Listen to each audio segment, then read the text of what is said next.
maybe some things I sent them. I sent and maybe Was Adam putting together? I don't know. I sent them to Adam because they were, Oh, that's not because of this specifically. Right. Oh. I read one I sent them a long time ago.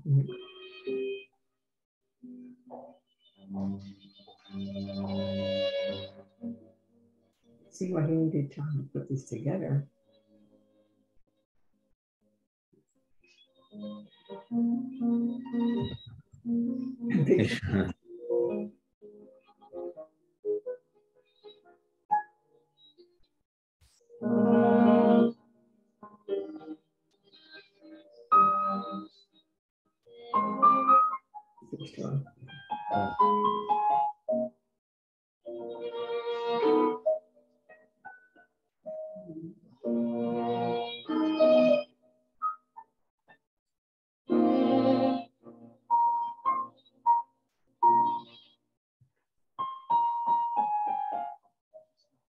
Part of the meeting.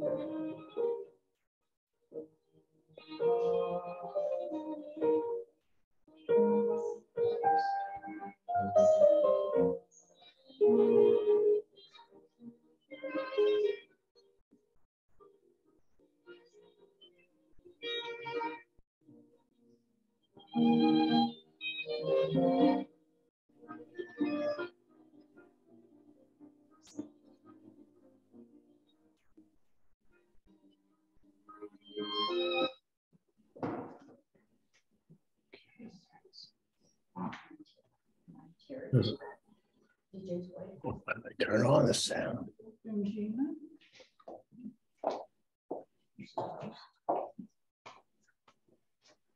Hey folks, can you get us to see ourselves? You can see us. 1 second. And anyone who isn't on mute, if you'd be so kind as to mute now, that would be helpful. No. Hi folks, I want to just thank everybody for coming. We're going to just, we're going to take a few turns talking about Dad, and we're all here. Everybody knows my wife, Ann Daly, of course, Mom, DJ, and Terry. So we're all here, and thanks for coming. And we're just going to take 1 second to get the screen set up, and then I'll start talking. Okay, so hang on 1 sec.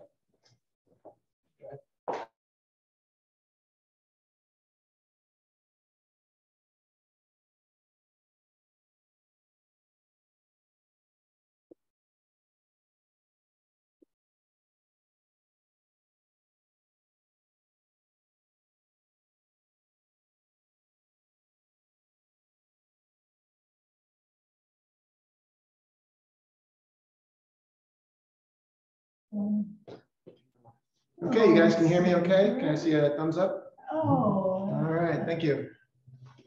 Okay, so we're going through and saying hi to everybody. So Mom, we've got a gallery behind the camera now, so we've got a TV facing that way, so you can all wave to Mom, and she's watching. She'll be coming up a little later. So I thought that I would talk today about stories from my childhood and growing up, and the way that Dad affected my life and the things he instilled in me. So many of you have been to the Huntington house, and we moved there in '66 when I was just 5 years old. And when we got there, there's a big 2-car garage, and at the back wall was a built-in workbench. And I was like, how did that get there? And Dad said, I built it. I was like, what? You can do that? So it was pretty elaborate. It had a built-in sink, and it had this nice masonite top with just this pressboard material that makes a good finish. And I'm like, how'd you get it in the floor? He's like, oh, I nailed it into the concrete. And I'm like, what? You can put nails in concrete? And everything I learned there was just things about how things work, how to do projects. And as time went on, he did more and more projects around the house. And this instilled in me that anybody can be a do-it-yourselfer. You can figure out how things were done, learn about building materials, watch episodes of This Old House. And when I got my first house in '88, right, first thing I did was rip out the kitchen, put in all new cabinets, and I wouldn't have done these things unless I had seen that somebody else can do it. So Dad really instilled that kind of self-reliant attitude and that capability of just seeing something you want to do, figuring it out and making it happen. Many of you have been on his sailboats, right? Dad was an avid sailor going way back before my time. He and some of his friends built their own sailboats from wood. And then when David and I were growing up, we always had sailboats of both large and small. And we learned how to sail, we learned marine safety, and these are just skills you have where you're in a fairly critical environment. Things have to be shipshape, and we learned, okay, you have to really concentrate on what you're doing, and there's things you need to know to be safe. And then beyond that, this sailboat was fiberglass, but also had a ton of mahogany on it, all the wood trim and the hatches and everything. So every year he built a cradle for it, and they would haul it up out of the water when we go in the side yard next to our house. It was a gravel patch facing the driveway, some of you might remember.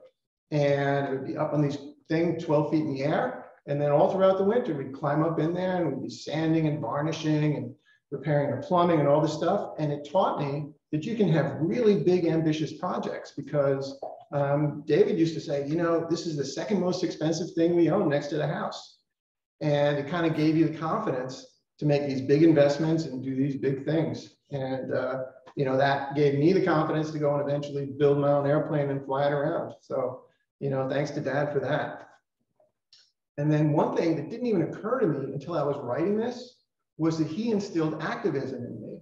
Because when we were growing up, when we first moved from Comac to Huntington, we moved into the Harborfield School District, and there was no library. There was no public libraries in all of Huntington. You want to sit here? No. And The sound is terrible. Can you hear it? started an activist program where they did a public service to try and get the school district to fund a library. So they had community meetings, and they actually built a float, which was a giant book painted in the school district colors of green with white lettering. And they put it on a trailer and they drove it around Green Lawn for publicity purposes. And he just, again, it was just more craftsmanship of Dad, that he built a simple wooden frame. And then he covered in, guess what? Masonite he used, because it's a nice, simple building material with a smooth finish. And he drove that around for weeks. And then when it had finally served its purpose, he gave David and I a hammer and a crowbar. He said, go to town, boys.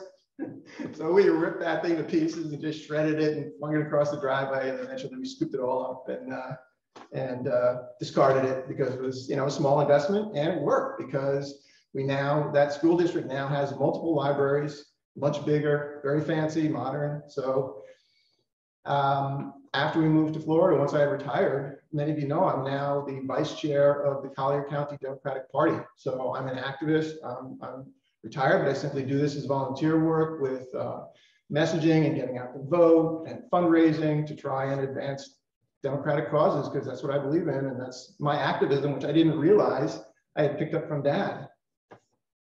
And then the last story is always a good one. It's always makes me smile. So when we first moved to Huntington's, any of you who have been to the house know that it's at the bottom of a long, windy street, and it is super hilly in that neighborhood because it's very close to the North Shore of Long Island. So just a half mile up the street is a golf course with big hills on it. So every winter when it would snow, people would go sledding there. So I don't remember what day it was, but Dave and I were both in grade school, I'm sure.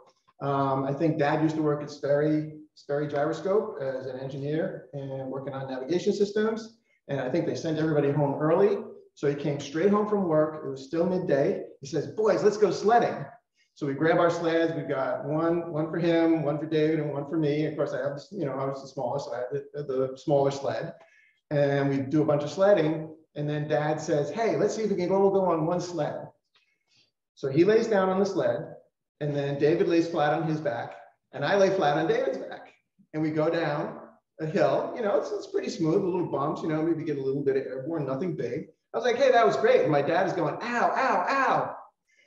So like I say, he was an engineer at Sperry, and he came straight from work to do this sledding. He still had his pocket protector with his pens in it.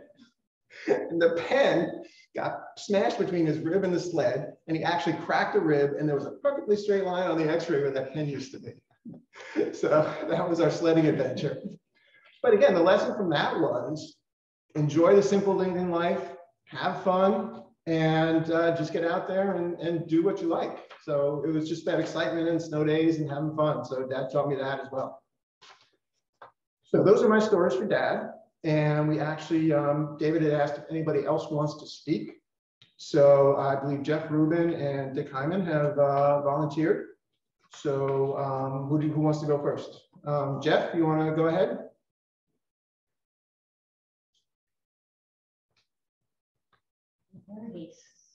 As soon as you unmute.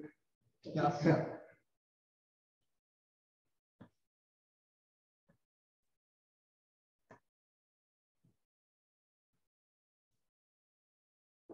No, wow.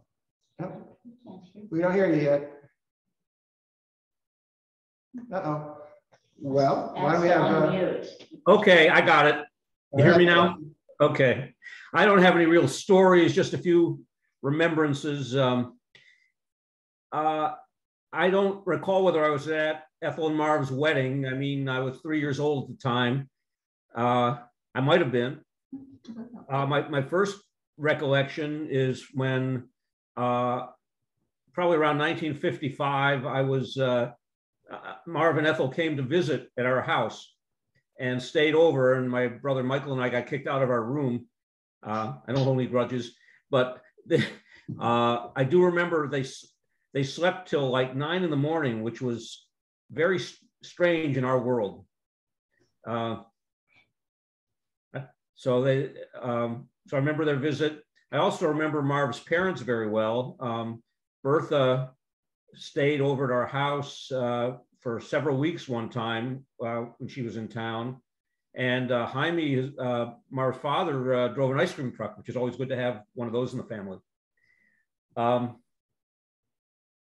One winter when I was in college, this must have been around the late 60s, I think I invited myself over to visit them during my semester break in January. And we got hit by a big snowstorm. And David and Adam were too young to shovel anything at the time. But Marv and I shoveled quite a bit, and no sledding that I can remember. So basically, I remember Marv, we had good conversations about current events, you name it. You know, very smart, had a good sense of humor. I enjoyed, you know, talking with him, seeing him, and I will miss him. Thanks. Thanks, Jeff. Dick, if you'd like, go ahead. Yes, can you hear me? Yep, loud and clear. That's great. I certainly appreciate very much even being invited to think about Marv and Ethel and all of you. Those pictures that you ran through were just wonderful. It's amazing how so many of the Rubin families look similar. And Ethel, every time I see you or I see a picture of you, of course I think of Nettie. The two of you are almost twins, not only in how you look, but your beautiful attitude toward life. I really appreciate how much the entire Rubin family, including your father and Ethel, welcomed me into the family from the very beginning after Judy and I got married, and that continued throughout our lives. And how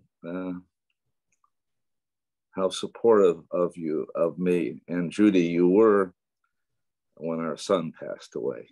So it's just been wonderful to be a part of this family. Ethel and Marv were just you were so welcoming from the very beginning.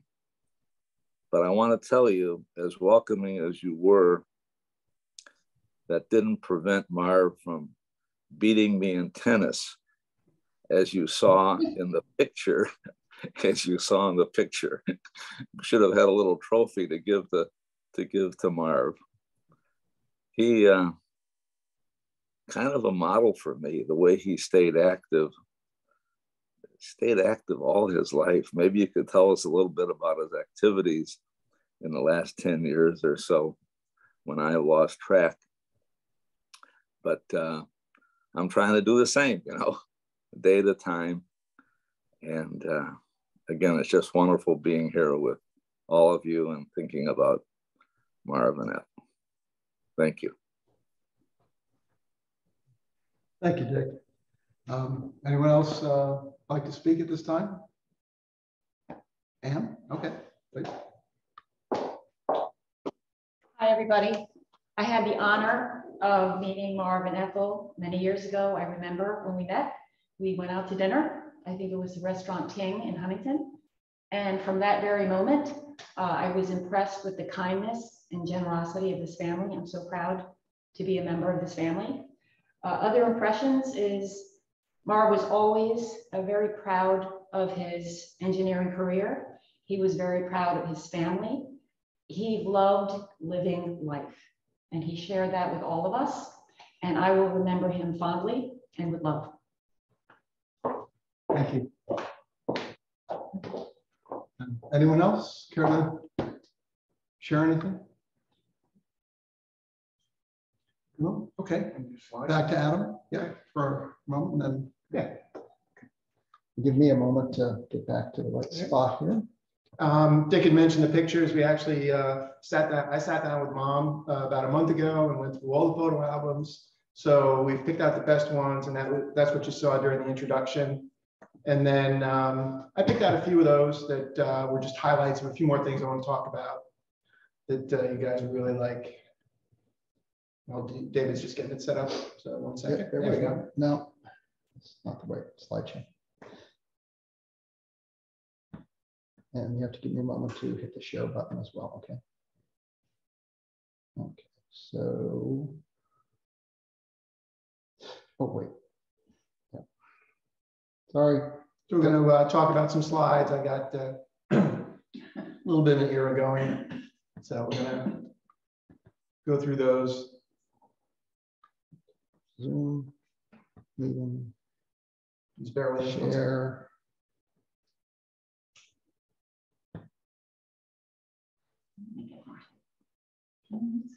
Okay. Is that working now? Yeah, so I will just advance these as you're ready. Go ahead. Ann, is that working? Slideshow working? Okay, good. So we actually don't know where this was taken, but this is the way most of us remember Dad. He looked like this for most of his life that, you know, that I can remember. You know, it was always a little bit gray when I knew him, and he's got grayer and eventually turned all white, but he always had his beard. I think he shaved it off for a brief period during our childhood, and he actually drew a handwritten card that said, "Please grow a beard." And this looks like a family event. I don't know which one, but it could be a bar mitzvah, or I'm not sure, you know, but it was just a good photo of Dad. Next. So as I mentioned, we did a lot of, you know, Dad did a lot of projects around the house. He built the boat, he always repaired it, he actually put in a new galley in that thing.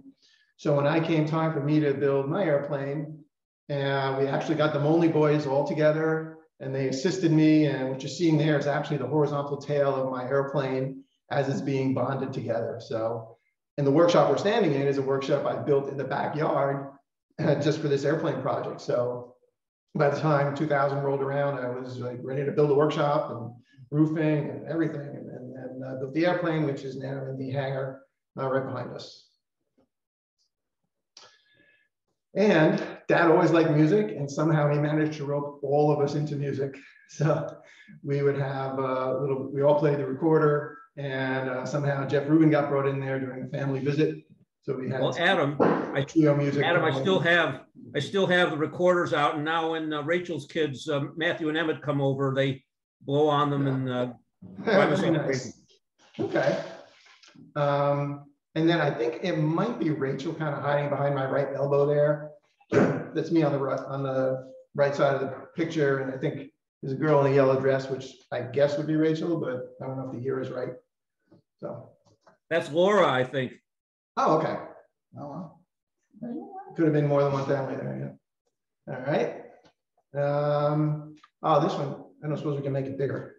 All right. Well. Oh, there we go. Now we're Okay. talking. Okay. So now this is, can you go back one?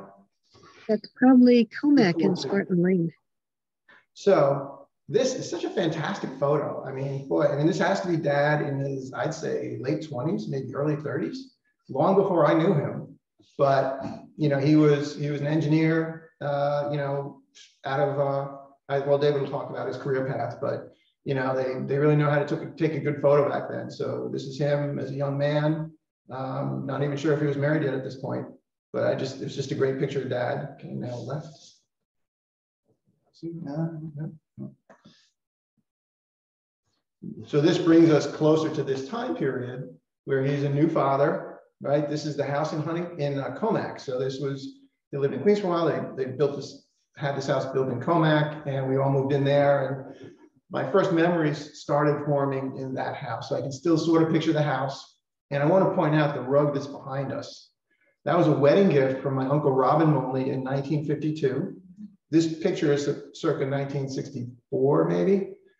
And that rug is still with us. It was in the Comac house. It made its way to the Huntington house, and now it hangs on the wall in Mom's house at Discovery Village. So that has stayed in the family. That's 70 years now, 71. Genuine Navajo rug. Navajo rug, that's right. It was, Uncle Robin lived in Colorado for a very long time, and it was made locally by a Navajo tribe over there in Colorado.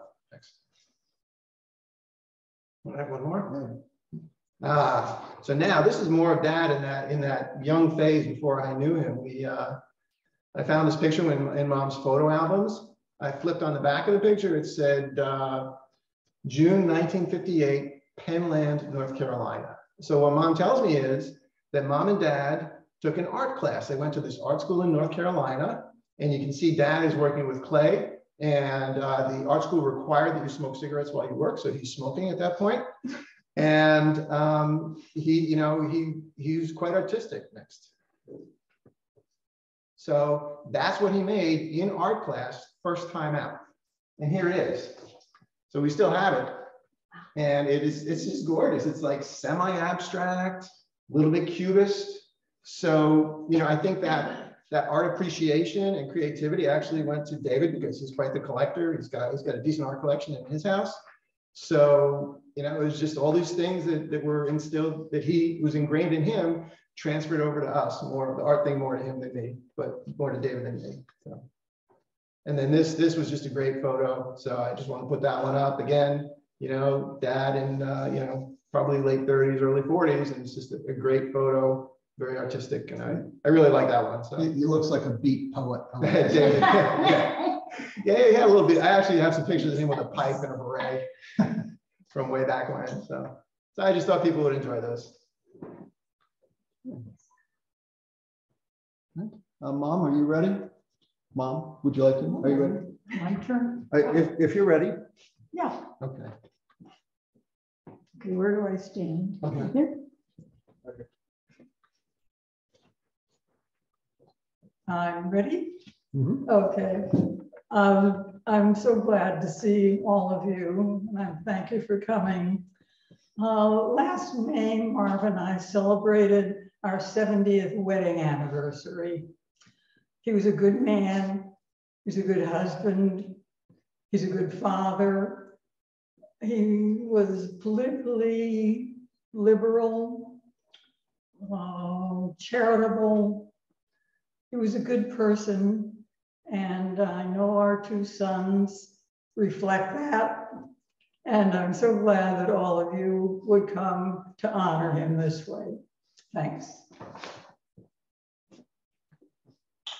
Thanks, Mom.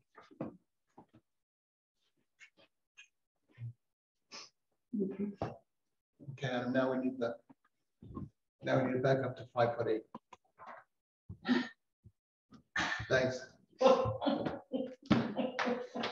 Well, Terry's laughing, but I was the tallest one in our family for 3 generations until Jeff's son came along. So you cling to the little things, I guess. No. All right, well, I was doing okay until Mom spoke, so bear with me. Give me a sec. So Marvin was born in Cleveland in 1952 to Hyman and Bertha Molny.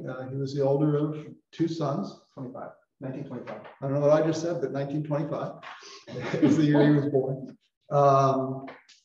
His brother Robin passed away in early 1998. And it occurred to me that Dad actually passed on what would have been Robin's 94th birthday, just coincidentally.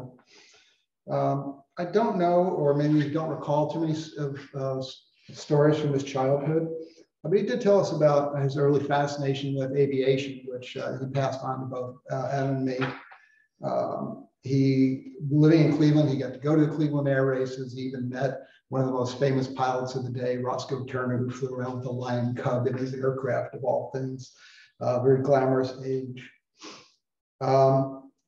When World War II broke out, Dad naturally enlisted in the Army Air Corps when he reached the age of 18 in 1943, about halfway through the war.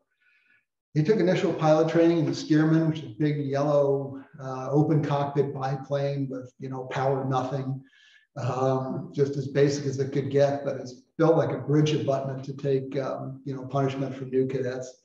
And he liked telling stories of that, how the instructor had a speaking tube, right? So like talking to a funnel, and a tube would go into the cadet's ear. And it was a one-way system, you would say, because the instructors didn't care what the cadets had to say. They would just tell them what to do. He did not progress past the Stearman, but he did serve out the rest of the Second World War stateside in the Army Air Corps. The Discovery Village where they lived has an honor wall, and we borrowed this photo from there. After the war, Dad worked as a TV repairman. I think he worked for RCA, is that right? Of course, this was in the days when TVs were actually a major investment that you bothered to repair when they broke. He went to Ohio State on the GI Bill, and that's where he met Mom. His engineering degree took him to a job in the defense industry, as Adam indicated, working on really cutting edge for the day navigation systems. Spent his full career doing that. As Adam indicated also, they did move from Cleveland to an apartment in Queens, New York, where I was born, and then shortly thereafter to the house in Comac, and then to the house in Huntington. And they were in the Huntington house for 55 years, give or take, despite the steep driveway, the fact that it's a split levels, you had to go upstairs to get to the front door, and then you had to go up some more stairs or down some stairs. And they were there and kept that house going well into the 90s. He was able to retire a few years early, and he got to enjoy his retirement for about 35 years, which is pretty amazing. He did have some pretty serious health challenges along the way, including cancer, heart disease, but he's a tough bird, and he didn't complain. And he just didn't flinch at the things that needed fixing. He just soldiered through. Honestly, he was not blessed with innate athleticism, even though he did exercise a lot, played sports. He biked with Adam and me as kids. God, he wiped out once on the way to visit grandma, and concussed himself pretty good. So like I say, natural athleticism wasn't a gift, but he did keep on pursuing it. Jogged, he skied, and as Dick mentioned, he played a lot of tennis, and he and Mom both, and they would follow all the tournaments, major tournaments on TV, from the opening seed rounds all the way through. He was quite disappointed when the players in his regular group started dropping out of their standing game as they got into their 80s and 90s, and I tried to kid him about starting a farm team of septuagenarians, but he wouldn't go to those lengths.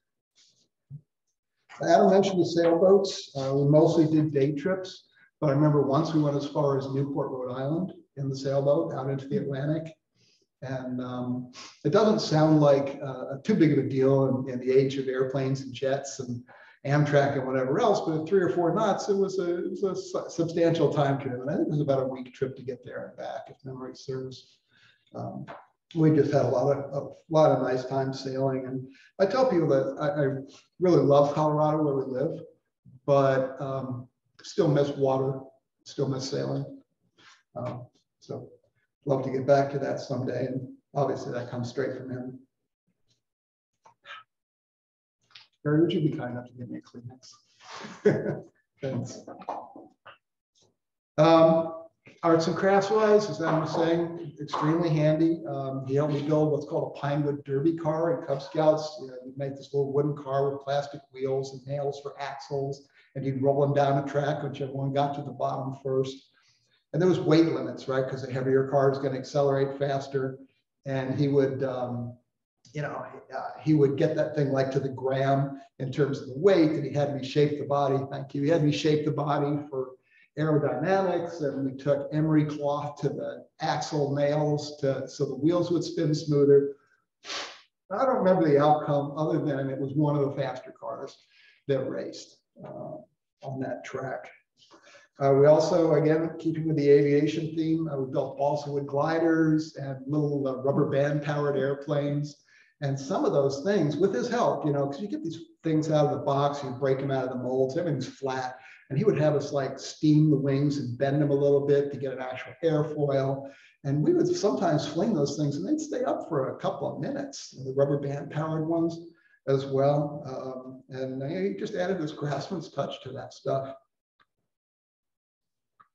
One of the perks of his job was that he could sign out equipment and he would bring it home for us to appreciate it and learn how to use it and study it. One was a kind of a short, wide telescope that had one of these complicated mirror systems that would really zoom in to things in space. You could see the mountains of the moon super clearly, the markings on Jupiter, the rings of Saturn.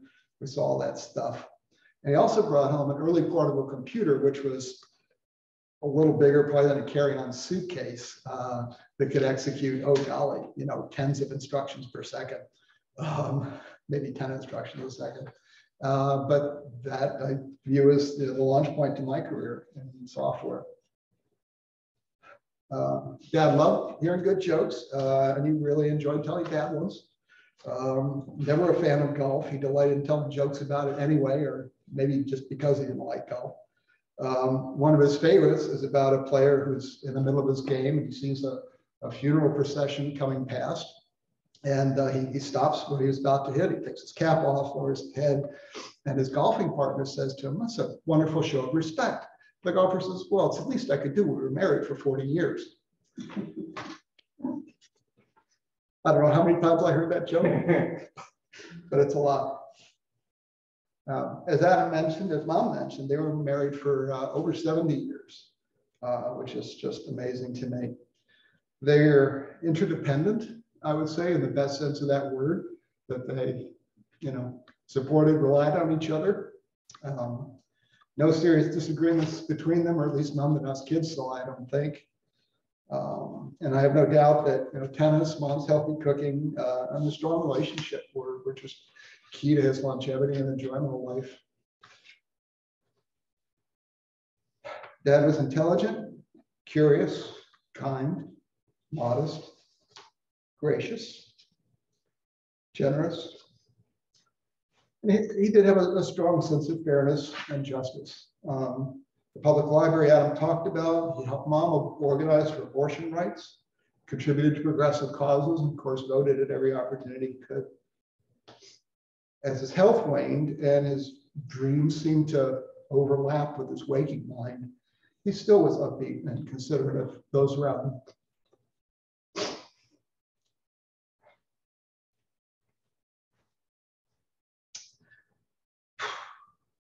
Mom and Dad lived, or really earned, the American dream. Children of immigrants, raised in the Great Depression, they got themselves good educations, bought their own home, raised a family, had successful careers, enjoyed lots of travel, and lived quietly and modestly. They've always valued their relationships with family and with a small but solid group of friends, long-term friends, all of whom I'm sure would describe him as a model person and a match. Thank you all for taking the time and honoring his memory, which will be a blessing.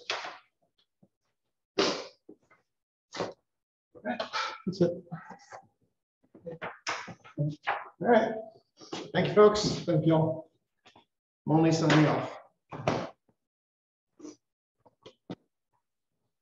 Okay, that's it.